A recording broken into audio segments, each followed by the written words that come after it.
أعوذ بالله من الشيطان الرجيم. بسم الله الرحمن الرحيم. السلام عليكم ورحمة الله تعالى وبركاته. اليوم سنقدم لكم مشكل في الفريزر. هذا الفريزر واحد،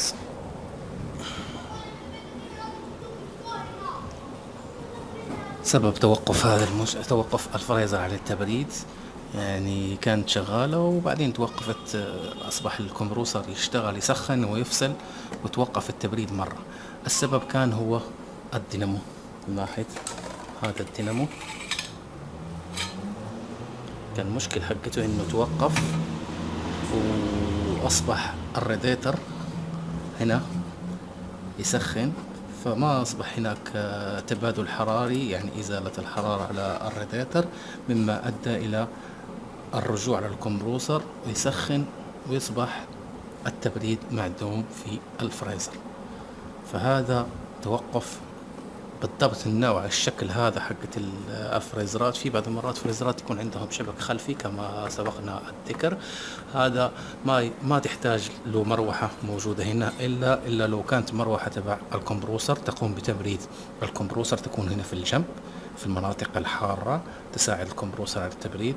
لكن بالنسبة للي يكون عندها الراديتر زي هذا لازم تكون عندها مروحة زي هذه عشان تبرد الكوندنسر تبع الفريزر. فهذا سبب من أسباب توقف التبريد في الفريزر لو عندها مروحة وراديتر بهذا الشكل.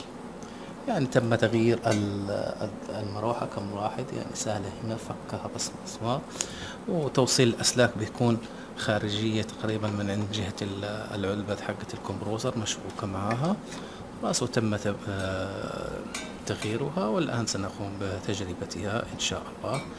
وسنقوم بتنظيف الراديتر هذا، لأن حتى الراديتر هذا لما يكون عليه غبار زي كده يتجمع من هنا يصبح إنه يشفط ويصبح عليه غبار، يصبح ضعف حتى في التبريد بالنسبة للبرادة الفريزر. بالنسبة لطريقة تنظيف الراديتر، يعني هذا يكون عليه غبار حتى هو يؤثر على التبريد، سنقوم بها. بالنسبة لنأخذ منفاخ حقة هواء، سنقوم الآن بتشغيل الفريزر، ونلاحظ الطريقة، مع أن الصوت سيكون مزعج لكن حتشوفوا الطريقة كيف نقوم بنفخ الهواء من هنا، والمروحة حتقوم بشفط الغبار من هنا وتتنظف المنطقة هذه كلها من الغبار. سنلاحظ الطريقة الآن.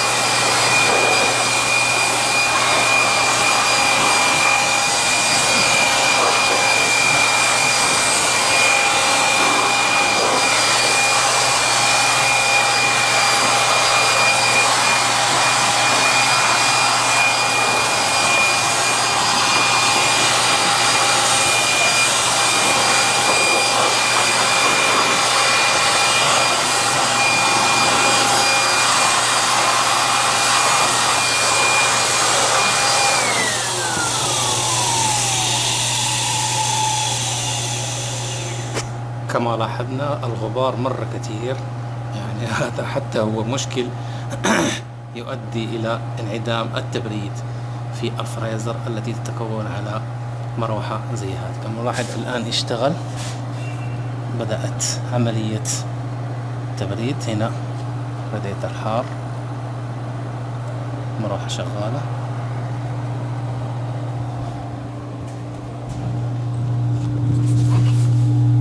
بدأت البرودة كما لاحظت، بدأت البرودة هنا.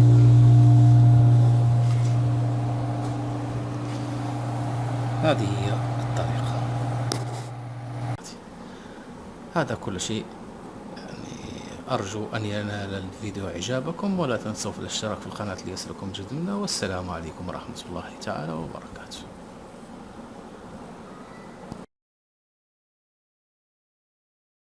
لا تنسى الإعجاب والاشتراك في القناة.